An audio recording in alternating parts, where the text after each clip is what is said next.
ಸತ್ಯಮೇವ ಜಯಂತಿ ಇದು ನಮ್ಮ ದೇಶದ ಧ್ಯೇಯ ವಾಕ್ಯ. ಸತ್ಯವೆಂದರೆ ಸದಾ ಗೆಲ್ಲುತ್ತದೆ ಎಂದ ಅರ್ಥ. ಆದರೆ ಇಂದಿನ ದಿನಮಾನವೇ ಸತ್ಯ ಎಂಬ ಸತ್ತು ಹೋಗಿ ಸುಳ್ಳಿನ ಸಾಮ್ರಾಜ್ಯ ತಾಂಡಾಡುತ್ತಿರುವಾಗ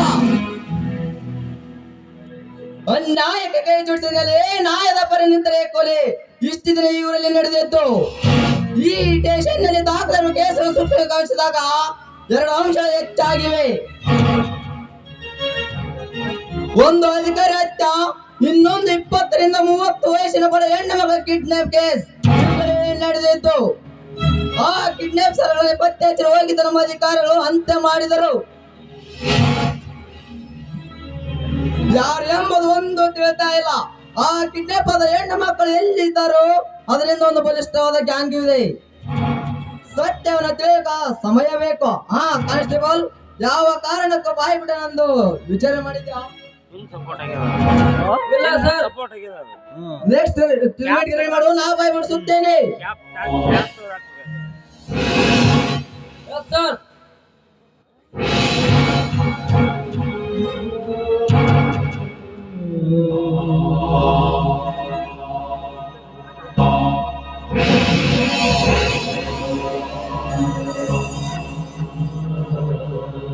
ನಮಸ್ಕಾರ ಸರ್. ನಮಸ್ಕಾರ. ಹೇಳಮ್ಮ, ಏನಾಗಬೇಕಿತ್ತು? ಸರ್, ನನ್ನ ಹೆಸರು ಜಾನಕಿ ಅಂತ.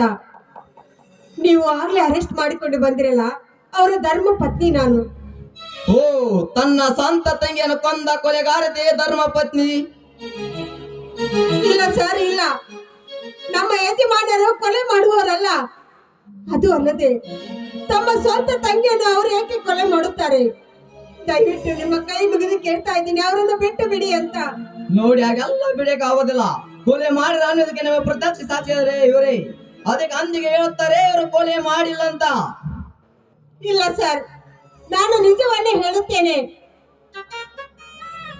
ನಮ್ಮ ಯಜಮಾನರು ನ್ಯಾಯ, ನೀತಿ, ಧರ್ಮದ ಹಾದಿಯಲ್ಲೇ ನಡೆಯುವಂತ ವ್ಯಕ್ತಿ. ಅಂತವರು ಕೊಲೆ ಮಾಡಲು ಸಾಧ್ಯವಿಲ್ಲ. ಇದ್ರಲ್ಲಿ ಏನೋ ಮೋಸವಿದೆ.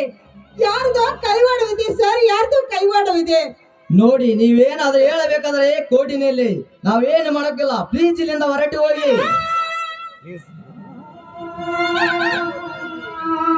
ಅಯ್ಯೋ ದುರ್ವಿಧಿ, ಭಾರ್ಗವ್ ಬೇರೆ ಊರಲ್ಲಿಲ್ಲ. ನಾನೀಗ ಏನು ಮಾಡ್ಲಿ? ನೋಡಿ ಸರ್, ನಿಮ್ಮ ಕೈ ಮುಗಿತೀನಿ. ಬೇಕಿದ್ರೆ ನಿಮ್ಮ ಕಾಲಿಗೆ ಬಿದ್ದು ಬೇಡಿಕೊಳ್ಳುತ್ತೇನೆ, ನಮ್ಮ ಯಜಮಾನರನ್ನು ಬಿಟ್ಟು ಬಿಡಿ ಸರ್.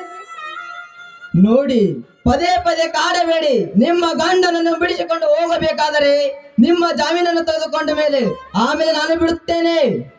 ಜಾಮೀನ? ಅಯ್ಯೋ ದುರ್ವಿಧಿಯೇ, ನಮ್ಮಂತ ಬಡವರಿಗೆ ಯಾರು ಜಾಮೀನು ಕೊಡುತ್ತಾರೆ? ನಮ್ಮಂತ ಬಡವರಿಗೆ ಯಾರು ಆಸರೆ ಸರ್, ಯಾರು ಆಸರೆ?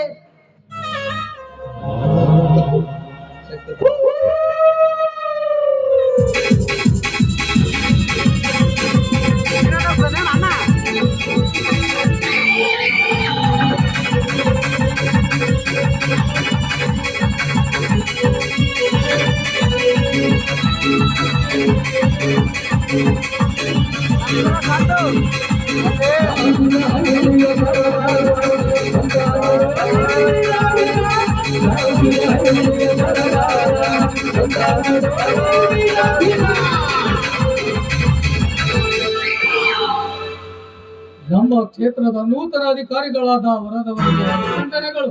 ಧನ್ಯವಾದ ಸಾಹೇಬರೇ. ಹೇಳಿ ಕಳಿಸಿದ್ರೆ ನಾನೇ ನಿಮ್ಮನೆ ಬರುತ್ತಿದ್ದೆ. ನೀವ್ ಯಾಕೆ ಬರಕ್ಕೆ ಹೋಗಿದ್ದಾರೆ? ಡ್ಯೂಟಿ ಮೇಲಿರುವ ನಿಮಗೆ ಟೈಮ್ ವೇಸ್ಟ್ ಮಾಡಬಾರದೆಂದು ನಾವೇ ಬಂದೆವು. ನಮಸ್ಕಾರ ಸಾಹೇಬ್ರೆ. ಒಳ್ಳೆ ಅವ್ರ ಕಾಕನ ಜಾಗ ಅಡ್ಡಾಡ್ತ ನಾವು. ಓ, ಯಾರುಗಳು? ಇವಳು ದೇವಲೋಕದಿಂದ ಬಂದಿರುವ ದೇವಕನಿಯೋ ಇಲ್ಲ ಸಾಗರದಿಂದ ಉದ್ಭವಿಸಿದ ಸಾಗರ ಕನ್ಯೆಯೋ? ಇವಳನ್ನು ನೋಡಿದರೆ ಯಾವುದೋ ಒಂದು ಸಂಕಟದಲ್ಲಿ ಇದ್ದಂತೆ ಕಾಣುತ್ತಿದೆ. ಇವಳ ಸಂಕಟವನ್ನು ಪರಿಹರಿಸಿ ಇವಳ ಪಾಲಿನ ವೆಂಕಟರಮಣ ಅದರಾಯಿತು. ಓ, ಯಾರು? ಸಾಹೇಬ್ರೆ, ನನ್ನ ಹೆಸರು ಜಾನಕಿ ಅಂತ. ನಾವು ಇದೇ ಊರಿನವರು. ನೋಡಿ, ಯಾವ ತಪ್ಪನ್ನು ಮಾಡದೇ ಇರೋ ನನ್ನ ಗಂಡ ಅಪರಾಧ ಸ್ಥಾನದಲ್ಲಿ ನಿಂತಿದ್ದಾರೆ. ದಯವಿಟ್ಟು ಅವರನ್ನು ಬಿಡಿ ಬಿಡಿಸಿಕೊಡಿ ಸಾಹೇಬ್ರೆ, ಬಿಡಿಸಿಕೊಡಿ. ಜಾನಕಿ, ಹೆಣ್ಣು ಮಕ್ಕಳು ಹಾಗೆಲ್ಲ ಕಣ್ಣೀರು ಹಾಕಬಾರದು. ಅದನ್ನೆಲ್ಲ ನಾ ಬಗೆಹರಿಸುತ್ತೇನೆ. ಅವರ ಏನಿವರು? ಸರ್, ಅದು ಬೆಳಗ್ಗೆ ಉಣ್ಕಲ್ಕೆರೆ ಹತ್ತಿರ ಕೊಲೆಯಾಗಿದೆ ಅಂತ ನಮ್ಗೆ ಅನುಮಾನ ಬಂತು. ಕರೆ ಬಂತು ಹೋಗಿದರೆ ಸತ್ಯ ಮೂರ್ತಿ ಕೈಯಲ್ಲಿ ಬಾಟ್ಲಿ ಹಿಡಿದು ನಿಂತಿದ್ರು. ಆದರೆ ಕೊಲೆಯಾದ ಹುಡುಗನವರ ತಂಗಿಯಂತೆ ಆ ಬಾಡಿಯನ್ನು ಪೋಸ್ಟ್ ಮಾಡಿ ಕಳಿಸಿದ್ದೇನೆ. ಇವರನ್ನು ನೋಡಿದರೆ ಎಂತ ತಂಗಿಯನ್ನೇ ಕೊಲೆ ಮಾಡಿಸಬಹುದೇ? ಸಾಧ್ಯವಿಲ್ಲ. ಸರ್, ಅದು ಏಕೆ ಬರ? ಅದು ಇದು ಒಂದು ಏಕೆ? ಎಫ್ಐಆರ್ ಹಾಕಿದ್ದೇನೆ ಸರ್, ಅದಕ್ಕೆ. ಅಷ್ಟೇ ತಾನೇ. ನಮ್ಮ ಕಡೆ ಒಬ್ಬ ಹುಡುಗನನ್ನು ಒಳಗಾಕಿ ಅವರನ್ನು ಬಿಟ್ಟು ಕಳಿಸು. ಆಗಲಿ ಸರ್. PC ಸತ್ಯ ಮೂರ್ತಿನ ಹೊರಗಡೆ ಕರ್ಕೊಂಡು ಬನ್ನಿ.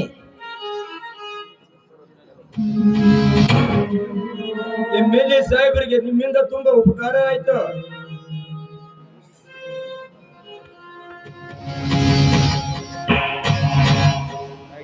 ನಮ್ಮ ಯಜಮಾನರನ್ನು ಬಿಡಿಸಿದ್ದಕ್ಕೆ ನಿಮಗೆ ಕೋಟಿ ಕೋಟಿ ನಮನಗಳು ಸಾಹೇಬ್ರೆ.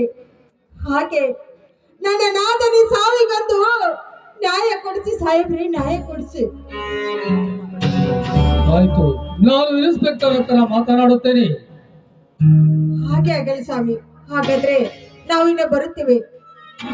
ಈ ನಿಮ್ಮ ಋಣವನ್ನು ನಾನು 7 ಜನ್ಮಕ್ಕೂ ಮರೆಯಲು ಸಾಧ್ಯವಿಲ್ಲ ಸರ್, ಸಾಧ್ಯವಿಲ್ಲ. ನಾವಿನ್ನು ಬರ್ತೀವಿ.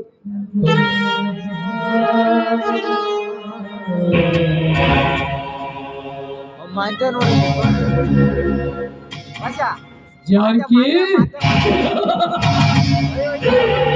ಋಣ ತೀರಿಸಲು 7 ಜನ್ಮ ಬೇಕಾಗಿಲ್ಲ ಜಾನಕಿ. ನೀನು ಮನಸ್ಸು ಮಾಡಿದರೆ ಹರಗಳಗಿಯಲ್ಲಿ ಈ ಶಕ್ತಿ ಪ್ರಸಾದನ ತೋಳು ತೆಕ್ಕಿ ಒಪ್ಪಿ ಮುದ್ದಿರಿದರೆ ಸಾಕು.